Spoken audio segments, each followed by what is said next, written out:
Flávio, você também tem, o assinante está vendo aí esse abajur que também que é muito bonito. Você fez?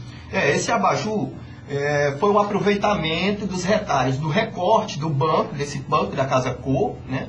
Então eu aproveitei o recorte das pernas desse banco, montei a cúpula, né? E a princípio eu usava o banco e o abajur, porque na verdade ele surgiu dessa ideia, né? Como ele era o recorte das pernas, eu usava ele em cima, eu fiz ele para compor a peça. Flávio, as suas peças são muito bonitas, são universais. Você se considera um artista elitista? Olha, aí a contradição de tudo que ele começou. O que é ser elite? Elite hoje, eu não falo em relação ao seu público. Não, basta dizer que as obras estão na Alemanha, estão na França. Mas isso nós vamos tratar no próximo bloco. Vocês se consideram elitista? Olha, não. O que na verdade, o que eu não admito é o artesanato ser tratado como quinquilharia, né, e o artesão ser visto como camelô em feira, né? Eu acho que o artesão ele é dotado de um saber que as instituições não estão sabendo explorar isso, né? É um saber popular, é um saber que dá a possibilidade ao artesão de mil e uma possibilidade dentro do campo em que o artesanato está inserido, que é o campo do turismo, né? Mas que o artesão ele está prendido a feiras, né? E eu acho que o artesanato não é só isso. O artesanato na verdade, eu sempre falo o seguinte, que às vezes o que a gente encontra por aí não é artesanato, é o que o mercado fez com o artesanato. Porque quando o artesão ele foi imposto ao artesão que ele deveria ter produtividade, né? Então, fazer em escala. Então o artesão tendeu a simplificar tecnicamente toda a sua produção. Isso definiu uma nova estética para o artesanato, que hoje do que hoje se representa artesanato. Flávio, esse nosso primeiro bloco já está encerrando. Eu queria que no bloco seguinte nós tratássemos a respeito das exposições que você expôs já na Alemanha, na Espanha e na França. Tá ok? Tá bom. No bloco seguinte, no minutinho só.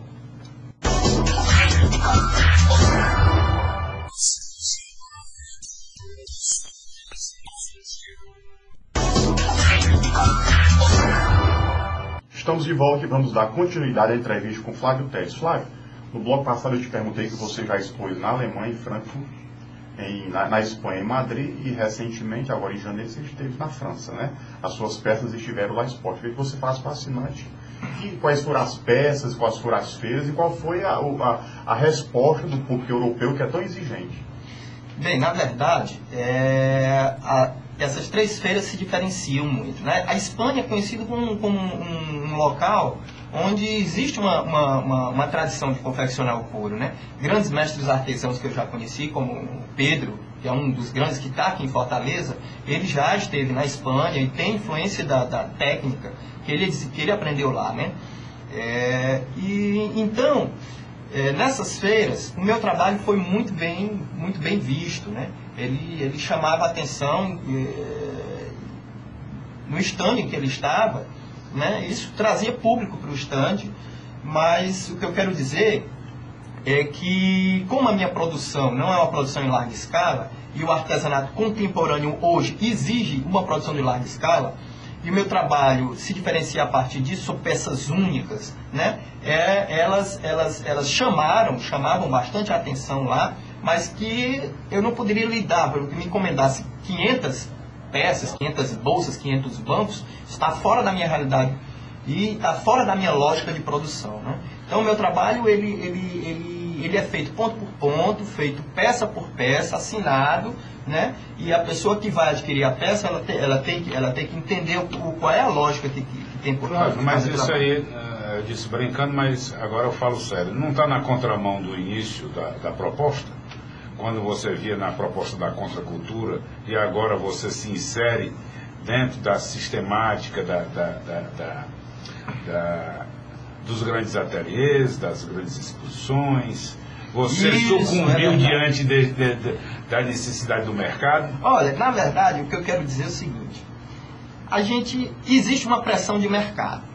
Se você quiser sobreviver ou viver de sua produção, você tem que negociar a sua realidade, né? Se eu tivesse produzindo com a mesma lógica que eu tinha no início... Era só romantismo, né? Era romântica, e eu deveria estar morando longe da cidade, eu deveria estar morando numa comunidade alternativa. E como eu moro na cidade, me relaciono com pessoas, né, assumi a partir disso um interesse de mostrar para as pessoas que a produção artesanal, ela tem o seu valor e ela não é quinquilharia, né? Então eu assumi o compromisso de dizer o seguinte: o que é que eu quero dizer com o meu trabalho? Eu quero dizer que a produção industrial, ela não trouxe algo melhor, né? Ela não trouxe algo superior àquilo que se fazia manualmente anteriormente. Ela trouxe uma estética, uma outra estética, que carrega significados de modernidade. E as pessoas querem ser modernas, por isso elas compram produção industrial, né? Mas que o artesanato tem uma estética característica, tem uma estética própria, e que hoje ela é muito pouco explorada pelo fato do mercado exigir uma grande produção do artesão. Eu tenho conversado com grandes mestres artesãos aqui, como o Flávio Mesquita, que trabalha com coco, né? E ele me disse que os grandes artesãos, na verdade, eles produzem pouco, né? Os verdadeiros artesãos produzem pouco na fala de Flávio Mesquita. E eu concordo com ele. Já que um artista, né, como você ter as obras expostas na Europa, nessas feiras, tanto a da França, a de Madrid, na de Frankfurt, só temos a nos orgulhar. Mas quem foi que levou essas suas peças para a Europa? Na verdade, o meu trabalho ele foi classificado dentro de outros trabalhos da produção do artesanato cearense, né? E por um projeto que é o PSI Artesanato, né?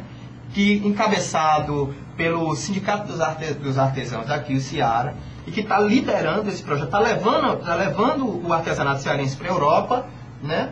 E o melhor do artesanato cearense para a Europa, né? Então esse projeto ele tem o objetivo de promover a produção artesanal cearense na Europa. E está conseguindo muito com isso mesmo. Flávio, o seu ateliê, pelo que nós conversamos anteriormente, você disse que ele é no estilo ali do século XVI. Não, o que eu quero dizer... Os ateliês de Florença, na Itália, como é que é isso? O que eu quero dizer com isso é o seguinte: em Florença, e no século XVI, o que caracterizava o ateliê? O ateliê era a extensão da casa do artista, né? ou do artesão. Né? Então o ateliê era a extensão da casa. O meu ateliê é a extensão da minha própria casa, né? Na frente dos ateliês do século XVI, que caracterizava eles, era o seguinte: ateliê do mestre fulano de tal, ou então ateliê de arte de couro, então ateliê de arte em madeira, né? Ou então o nome do mestre em cima e embaixo, ateliê de arte em madeira. E é isso que eu busquei, né? Então eu fiz uma placa, a placa lá fora é uma placa que é pendurada com corrente, que o vento bate, né? Nessa placa tem o meu nome e tem Flávio Teles, ateliê de arte em couro. Quando você entra no ateliê, você tem um espaço onde você transita entre uma loja, que as peças estão em exposição de forma individual, né? Uma loja, uma sala de estar, que dá aquele ar aconchegante de casa, e ao mesmo tempo é uma oficina, né? Flávio, queria aproveitar aqui o tempo para não deixar passar em branco. Você tem formação superior em História e agora está fazendo pós-graduação em História. Tua tese de doutorado mestrado, sua tese de mestrado, sua dissertação de mestrado discute a reinvenção do artesanato, a construção do significado do artesanato de 1987 a 2002. Qual é a sua